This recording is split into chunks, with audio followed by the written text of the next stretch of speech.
चाणक्य नीति 14वां अध्याय गुरु आचार्य चाणक्य द्वारा लिखित ऐसा महान ग्रंथ है जो कि हम आज चर्चा करने वाले हैं।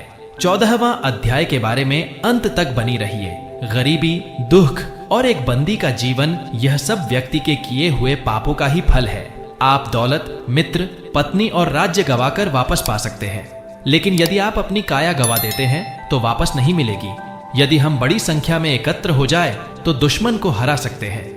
उसी प्रकार जैसे घास के तिनके एक दूसरे के साथ रहने के कारण भारी बारिश में भी क्षय नहीं होते, पानी पर तेल, एक कमीने आदमी को बताया हुआ राज, एक लायक व्यक्ति को दिया हुआ दान और एक बुद्धिमान व्यक्ति को पढ़ाया हुआ शास्त्रों का ज्ञान अपने स्वभाव के कारण तेजी से फैलते हैं। वह व्यक्ति क्यों मुक्ति को नहीं पाएगा जो निम्नलिखित परिस्थितियों में जो उसके मन की अवस्था होती है उसे कायम रखता है। जब वह धर्म के अनुदेश को सुनता है, जब वह स्मशान घाट में होता है, जब वह बीमार होता है, वह व्यक्ति क्यों पूर्णता नहीं हासिल करेगा जो पश्चाताप में जो मन की अवस्था होती है उसी अवस्था को काम करते वक्त बनाए रखेगा। हमें अभिमान नहीं होना चाहिए जब हम ये बातें करते हैं। 8 परोपकार, 2 आत्मसंयम, 3 पराक्रम, 4 शास्त्र का ज्ञान हासिल करना, 5 विनम्रता, 6 नीतिमत्ता।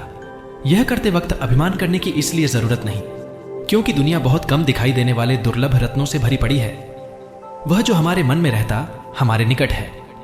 हो सकता है कि वास्तव में वह हमसे बहुत दूर हो, लेकिन वह व्यक्ति जो हमारे निकट है लेकिन हमारे मन में नहीं है, वह हमसे बहुत दूर है। यदि हम किसी से कुछ पाना चाहते हैं तो उससे ऐसे शब्द बोले जिससे वह प्रसन्न हो जाए। उसी प्रकार जैसे एक शिकारी मधुर गीत गाता है जब वह हिरण पर बाण चलाना चाहता है। जो व्यक्ति राजा से, अग्नि से, धर्मगुरु से और स्त्री से बहुत परिचय बढ़ाता है वह विनाश को प्राप्त होता है। जो व्यक्ति इनसे पूर्ण रूप से अलिप्त रहता है उसे अपना भला करने का कोई अवसर नहीं मिलता। इसलिए इनसे सुरक्षित अंतर रखकर संबंध रखना चाहिए। हम इनके साथ बहुत सावधानी से पेश आए।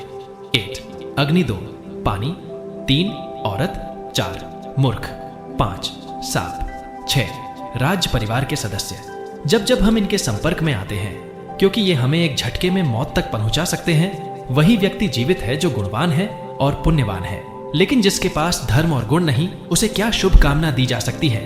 यदि आप दुनिया को एक काम करके जितना चाहते हो तो इन 15 को अपने काबू में रखो। इन्हें इधर उधर ना भागने दे। 5 इंद्रियों के विषय।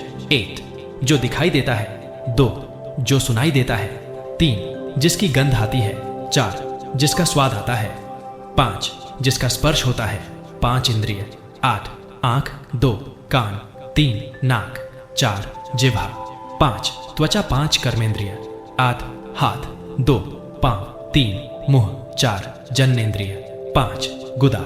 वही पंडित है जो वही बात बोलता है जो प्रसंग के अनुरूप हो, जो अपनी शक्ति के अनुरूप दूसरों की प्रेम से सेवा करता है, जिसे अपने क्रोध की मर्यादा का पता है। एक ही वस्तु देखने वालों की योग्यता के अनुरूप बिलक बिलक दिखती है। तब करने वाले में वस्तु को देखकर कोई कामना नहीं जागती। लंपट आदमी को हर वास्तु में स्त्री दिखती है, कुत्ते को हर वस्तु में मांस दिखता है। जो व्यक्ति बुद्धिमान है वह निम्नलिखित बातें किसी को ना बताए। वह औषधि उसने कैसे बनाई जो अच्छा काम कर रही है, वह परोपकार जो उसने किया, उसके घर के झगड़े, उसके पत्नी के साथ होने वाली व्यक्तिगत बातें, उसने जो ठीक से न पका हुआ खाना खाया, जो गालियां उसने सुनी। कोकिल तब तक मौन रहते हैं जब तक वो मीठा गाने की काबिलियत हासिल नहीं कर लेते और सबको आनंद नहीं पहुंचा सकते। हम निम्नलिखित बातें प्राप्त करें और उसे कायम रखें। हमें पुण्य कर्म के जो आशीर्वाद मिले, धन, अनाज, वो शब्द जो हमने हमारे आध्यात्मिक गुरु से सुने, कम पाई जाने वाली दवाइयां। हम ऐसा नहीं करते हैं तो जीना मुश्किल हो जाएगा। कुसंग का त्याग करें और संत जानों से मेल जोल बढ़ाए। दिन और रात गुणों का संपादन करें। उस पर हमेशा चिंतन करे जो शाश्वत है और जो अनित्य है उसे भूल जाए। आपको यह चाणक्य नीति का यह अध्याय कैसा लगा हमें कमेंट करके जरूर बताएं। और हमारे चैनल में नया हो तो सब्सक्राइब भी जरूर कीजिए और दोस्तों के साथ सोशल मीडिया पर शेयर जरूर करें। धन्यवाद।